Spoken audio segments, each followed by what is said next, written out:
So last week I said that I kind of felt that we bet on the wrong horse, that the episode that we should have been looking forward to all along for the beginning of the year should have been this episode, not last week's episode. I think I'm happy to report that I think that this episode proved it, because I think this was a substantial improvement. I think this episode was significantly better than last week's. Not even touching the Goku and Vegeta stuff yet, but just going into like the Gohan and 17 thing, like the strategy was amazing. It was so good. Like, it's like 17 uses himself as a bait, and he uses the barrier to trap Topo, and meanwhile Gohan just, he's going up there to shoot a Kamehameha to push him out of bounds.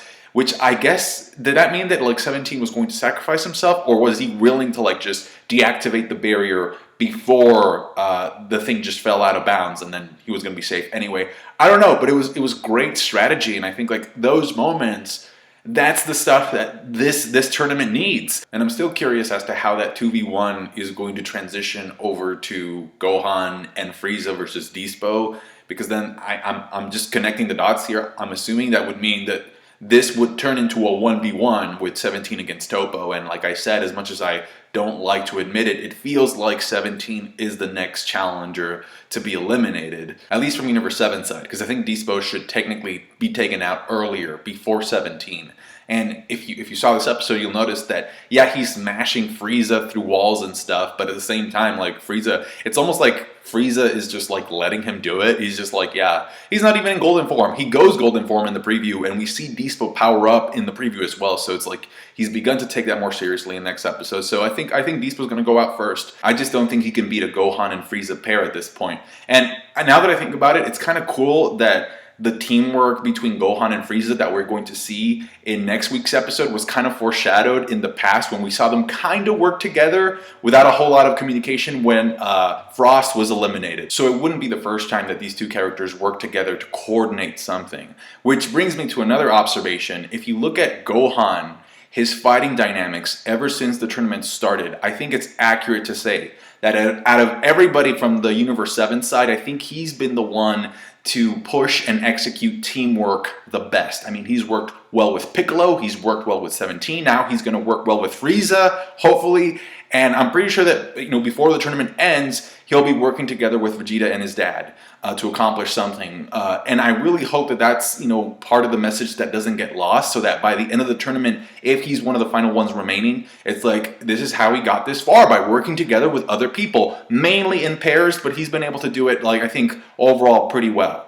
And actually, rewatching the preview, it almost seems like it's Frieza who goes to help Gohan because Dispo is messing with Gohan, not the other way around. And again, regarding the possibility of 17 being the next one out, it could be that may be too predictable and they anticipate us to think that way, so they might throw in a curveball, some type of a twist, and maybe somebody else goes before him. But I just don't see who it could be. But let me know in the comments if you think there's somebody else from Universe 7 side that could possibly go before 17. I know a lot of people don't agree with this, but I still think that bringing Frieza into the tournament was kind of like a last-minute decision. Maybe not a last-minute decision, but it was definitely not planned with too much time. And I think that the reason for why they decided to have Frieza in this tournament is because he's very valuable to the story. He's going to do something that only he can do in this context. And so I still think that he's just way too valuable, even at this stage in the game, to be out. Then we get into the Jiren versus Goku 1v1 section of the episode, which surprised me just because of the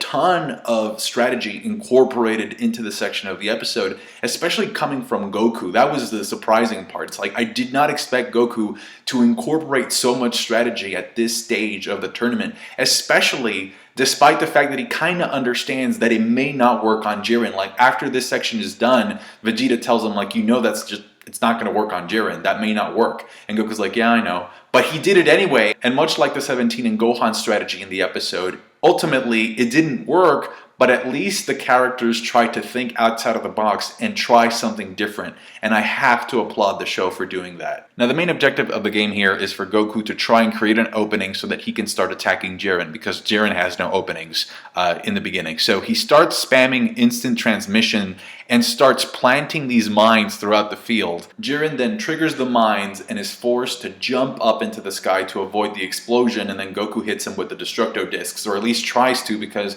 Jiren destroys all of the discs except for one. He keeps one and sends it back at Goku and cuts one of those cliffs, one of those rocks, and it ends up sticking over the edge. So you have kind of like a Lion King Pride Rock situation there. Jiren at one point, well, I think he blocks one of Goku's hits, counters Goku's hit, and pushes him back, but then Goku's just falling down, and he's like, oh, it doesn't matter, because the Destructo Disc that Jiren did not destroy comes back to slash the Lion King rock to make Jiren fall. And this was just how smart Goku was in this shot. He uses instant transmission, and instead of using it to escape, he uses it to teleport upside Jiren's head. So he's like, he appears right above Jiren to kick him down, to push him out of bounds. And again, it doesn't work, but it's sequences like those that just make me go, thank you, show, thank you. So Jiren comes back onto the platform, and he's now purposefully triggering the explosion of the mines because he can tank them no problem. And if nothing else, at least Goku's strategy served the purpose of getting Jiren a little bit more heated so that he would power up and actually showcased like this new type of attack, I guess. It's like an infused energy punch that he throws at Goku with concentrated energy, and I think it's Bermud or one of the Kaiser says like that's kind of like a hint of Jiren's true power. It's like a taste of what's to come, and I just want to point out how just the air pressure of that blast, it goes on and destroys a couple of cliffs, a couple of rocks, but the air pressure alone just pushes Goku's cheek back, and I thought that was like a really, really cool touch. And then Jiren goes on to do a couple of jabs on Goku, and Goku goes back to base, and look at what he says after that. I've never been hit by such a strong attack in my life. Then Goku goes Super Saiyan Blue Kaioken, and Beerus actually says that's the last of Goku's energy, or at least the energy that he's been able to recoup up until this point. So if this doesn't work, well, he doesn't finish that sentence, so we don't know what'll happen if this doesn't work. But I'm assuming what that does is that it sets up Goku to once again break his shell and go Ultra Instinct again, except now he'll be able to tap into the attack potential of the mode and go about using it that way instead of just being more defensive and just use it to bypass Jiren and to dodge and stuff. Anyway, Vegeta comes in, but before I get into that, I'm just going to get two things out of the way that I didn't really appreciate. The first one is the animation, the art in this shot right here. As you can tell, Goku looks a little bit goofy. And then the other thing that I didn't like too much was the fact that what triggers the transformation, what triggers Vegeta's new form, is the fact that he starts thinking about Kaba, which is fine to an extent. I get it. That's his apprentice, and he did promise that he would bring Universe 6 back. But at the same time, that's the only person that he thinks about. I think that's the issue. That if he had thought about Kaba, and then he had also thought about Bulma and Trunks and his baby, okay, that comes full circle. So the emotional weight of the trigger for this new form, I think, would have been healthier if he had thought about Kaba, Bulma, Trunks, and Bra as well. The transformation itself reminded me a lot of the power-up that Trunks gets during the Samasu arc. And it's like father, like son. It kind of makes sense. Even the spikes of his hair have like it just kind of like reminded me of that moment in the Black Arc with Trunks. Let me know your thoughts about Vegeta's new form. Do you like it? Do you not like it? Do you think it's too similar to Super Saiyan Blue? There's no name for it, I think, right? So, I guess like Super Saiyan Blue 2 kind of fits. But like to me, and I've said this before, but to me, the importance of a new form is functionality. So to me, the question is always, do I like how it looks? Well, yeah, I guess it looks cool. But to me, the question is always, what can Vegeta do in this form that he couldn't do before? That's the stuff that I want to find out. I'm not sure if they're going to explain what triggered him breaking the shell further. Like with Goku, it was the Genki Dama and stuff. I don't know if it was just like Vegeta having that flashback to Kappa that triggered it. But I'm a little bit more optimistic because I know there's a movie coming out in December, and the movie is supposed to focus on the idea or the lineage of the Saiyan from a warrior / power standpoint. And speaking of warrior, Jiren has essentially been taunting Vegeta's pride like ever since they started fighting. But in this episode, he has a really, really good quote. It's like, warrior, go to sleep, just sleep.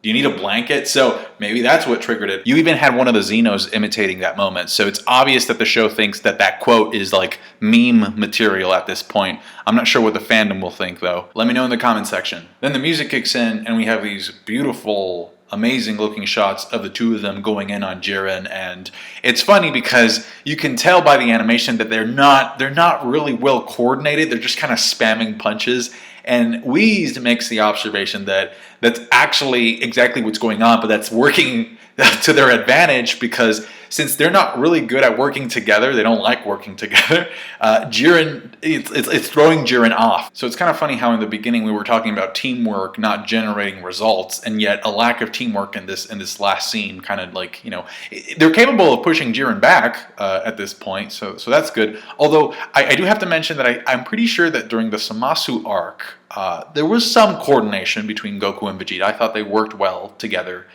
Maybe it's just like, if they feel like it. And that's going to do it for me, guys. Thank you so much for watching. I really want to thank the people who have actually sent, their prayers and thoughts regarding the situation with my father. He's currently in the hospital. He's stable, but he still has to be checked up on. So he's still under observation as a precaution, but there's improvement. So hopefully it stays that way. Thank you so much for watching, and just thanks for everything, your support. It means more than I can say. Thank you. Bye.